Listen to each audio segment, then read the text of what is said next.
Hey, Shalom family. So, the first five books of the scripture is known as the Torah, right? But the Torah is a Hebrew word that in the scriptures, where in most versions it says law, that is the word Torah being translated as law.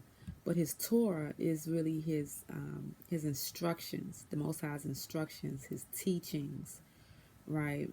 Is leading us on a pathway. It's leading us towards him. So today, a lot of people are talking about the Torah, but and it's possible to know the Torah and to have read the instructions and to have done all that, be familiar with it, and to go on a path to start to try to walk in it. But you can know the Torah without knowing the one who gave it. You know, that's it's two different things. Now, his instructions and his teachings give us insight into who he is, right? It shows us what he desires. It shows us his character. It shows us his design, right? It reveals him to us, right? So it begins the pathway of leading us back to him. But many people know what the words say, what the instructions say, but don't really truly understand the instructions because they don't understand the heart. You have to understand, we have to come to understand the heart of the one who gave those instructions. Who can know the mind of Yah? But he's given us his Ruach, he's given us his spirit. So that's why he said, I'm going to write this word in your heart. I'm going to write it in your being, within your spirit. I'm going to write this word within you because I'm going to give you my Ruach. I'm going to give you my spirit, right? And that's going to bring the life. That's going to bring this word to life, right? Because this word can be death to many people. Many people know the Torah and the instructions, whether they realize it or not. Many people know it. Many people have studied it. Many people have read it. Researchers have read the scriptures, right? And have come in contact with those instructions and teachings. But it has not led to life for them because they have not come to know the giver of those instructions. So there's people who Hollywood knows what it says in the book. They know what it says because they feed it back to us in the movies, even though we don't know it. They have all of the books and they read it and they feed it back to us without us even knowing it, because we have many books that we don't even many people don't even know any the books beyond the scriptures, but it was many books that they took out, and they feed those things back to us through movies. So they know, of the instructions. Hashatan, Satan, knows the instructions, you know, um, but they don't have the right relationship to the giver of those instructions. Don't have the spirit to be able to bring life to those teachings and instructions, to have the right perspective about it. So we have to strive to know the one who gave these instructions. It says Caleb and Joshua, they had a different ruach, right?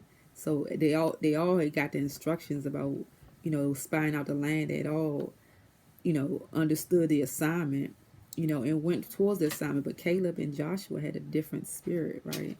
So they perceived the giver of those instructions differently, to where they had trust in him and they understood his character, so they can go and be strong and courageous and go forth because of their relationship to the giver of the instructions, right? So it's the relationship to the giver of these teachings that we're reading and understanding that is going to make the difference, because otherwise, we have people who are becoming Pharisees, who know it but are taking it out of context, who know what it says and are reading it and applying it and putting it on other people in a way that's not bringing forth life, but is bringing forth death, either for themselves or for those who they're putting it on.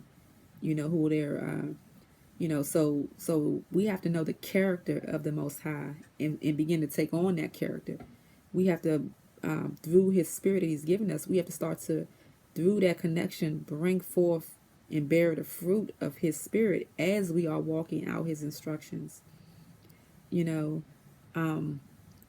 if a if your parent leaves you instructions, when they go out of town and leaves you some things to do or not to do, or just gives you some instructions, those things are, you can read that list of things that they've told you not to do and not to do, but that your parent is greater than those instructions. There's more to them. It's more to know about them, because you can have a friend come over and stay with you during that weekend, and they can look at those instructions and be like, man, your parent is mean, or wow, they're strict, or, and have all these opinions about what it says because they don't know your parent like that, but that these things are for your good. You understand why they told you this. You understand how it relates to who you are and what they know about you, and so you have a day-to-day walking relationship with your parent, when I'm talking about as a child, um, living in a household. So you have that understanding.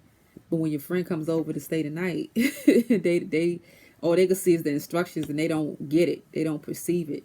And that's how many people are reading these teachings in the word, and it's not being a light to their path. It's something that they take on and even use it as a weapon against people, and use it as a whip to beat people down, because they haven't come to know the giver of these instructions and his heart towards his people, his compassion and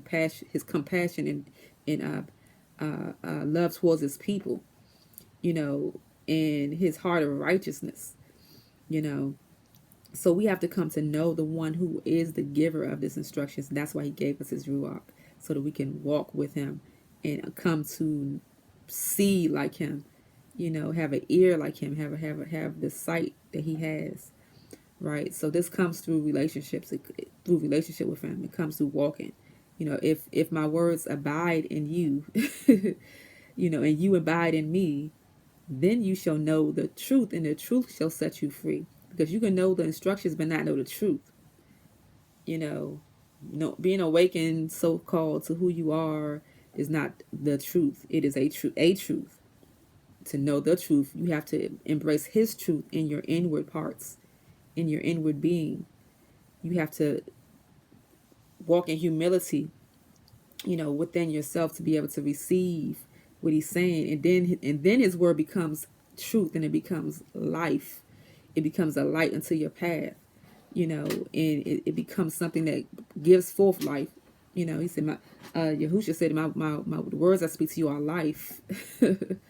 These words are life. The way that I'm speaking it to you is bringing forth life, because there's a way that leads to death.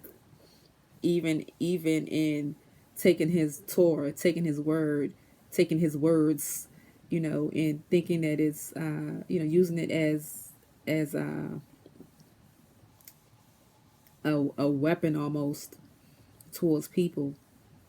You can walk in a way that's leading towards death. So there's a way that leads towards death, and there's a way that leads towards life. And you have to know and embrace the life giver, and the spirit that brings forth life, the spirit that raises from the dead, the spirit that brings his power and his that bears his fruit. You have to take in that spirit to be able to rightly know him, to rightly perceive his words.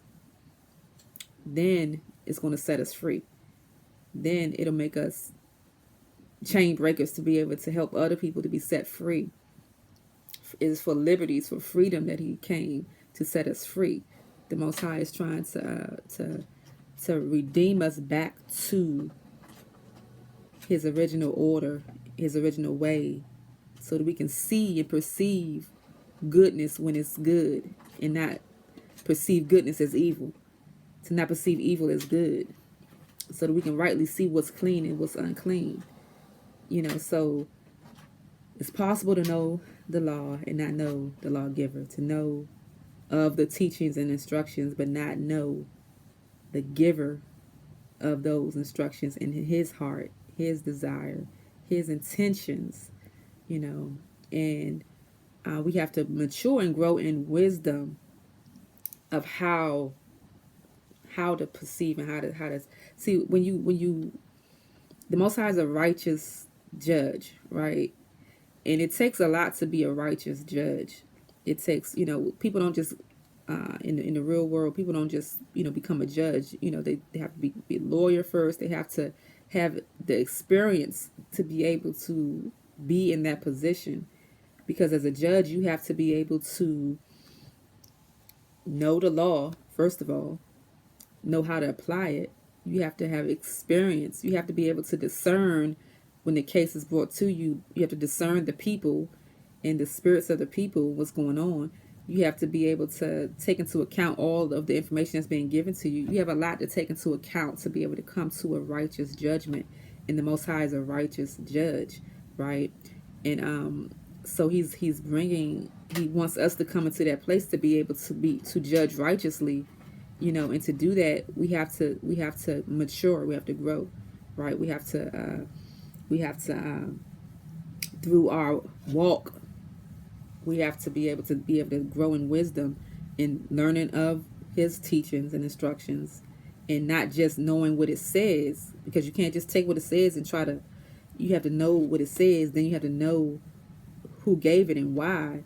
Then you have to discern that and apply that in each situation, because each situation requires something different, so he wants us to be able to judge righteously in dealing with each other. And that takes taking in his word, taking in his ruach, bearing the fruit of his spirit, and then being able to situation by situation grow and mature in that, so that we are able to produce life in these situations, and we're able to not be wrongfully representing his character. You can't, it's hard to be an ambassador of somebody that you don't know. How are you being an ambassador of somebody that you don't even know? That's like me. I may have just seen your name on Facebook. I know your name. I've seen your picture and what you look like. I've seen a couple of posts and things you said, and now I'm walking around trying to be your ambassador when I've never lived in your home. I've never spent days with you. I've never seen how you move and how I don't know you like that. To be your ambassador, to be able to represent you to other people, and that's what we're called to do. We're called to represent the Most High to other people, so how do we do that if we don't know him, know his mind, know his spirit? That's why King David said, I meditate on your teachings day and night. I meditate on it, trying to understand the giver of it, to understand this. He was a man after Yah's own heart, to know him, to know who he is, so that he could represent who he is, right? So that's what we're called to do. So it's more than just reading the words. A lot of people come into what is, the truth, not having the truth have come into them yet. Learning things is not the truth. Learning information, reading the scriptures, and then just going out and applying it, that's a start, but know that there is more. Know that we have to scale back and humble ourselves to be able to take in the word as he is giving it to us, because he has a pathway for us to receive his word and to walk it out. He has the just like when you when you go to school, they have a syllabus, they have a pathway for you to get to the completion of your degree. And the Most High has that for each one of us. He has a pathway he's going to take us down to get us to a place of maturity, to take on his image. So we have to humble ourselves to that pathway, and not just we have our own pathway. We see what we want, where we're going, and we're gonna carve that out, and we think that we know all these things that we don't even know. But we mean well. It's zealousness, is excitement a lot of the times, but we have to be purified and cleansed. We're as children. Children don't know. They're zealous and eager to do things, but they don't fully understand those things. And as the adult, you have to be able to help them regulate. And the Most High is the same way. We are as children spiritually, and he's trying to teach us and regulate us through his spirit and through his word. So we have to humble ourselves to that. But a lot of times we act like we're adults or we're grown instead of acting like we're children unto the Most High. we try to carve our own way and pave our own way. So we have to humble ourselves to the Most High, and to His Spirit, and to His Word, and take it in as He's presenting it to us, and meditate on it. Let pray on it, meditate on it, and listen to the Spirit, so that we can know how to apply it to ourselves first, and then as the relationships that the Most High has connected us to be able to be be light. We do it according to His Ruach and His Spirit, and not according to our understanding and what we think, because we're bringing death unto people. We have to exercise the patience and the love and the wisdom of the Most High as we are engaging with people, and then we'll see His power, and then we'll be rightfully taking on His name and being an ambassador, as He's called us to be, as we return into His image. So shalom, family. Go in power today, and go in the strength of the Most High, and walk in humility to His Word, hear His voice, hear His Spirit, and be known as one that has a different spirit, like Caleb and Joshua did, to be able to hear and walk in the power of the Most High in His Word. Hallelujah.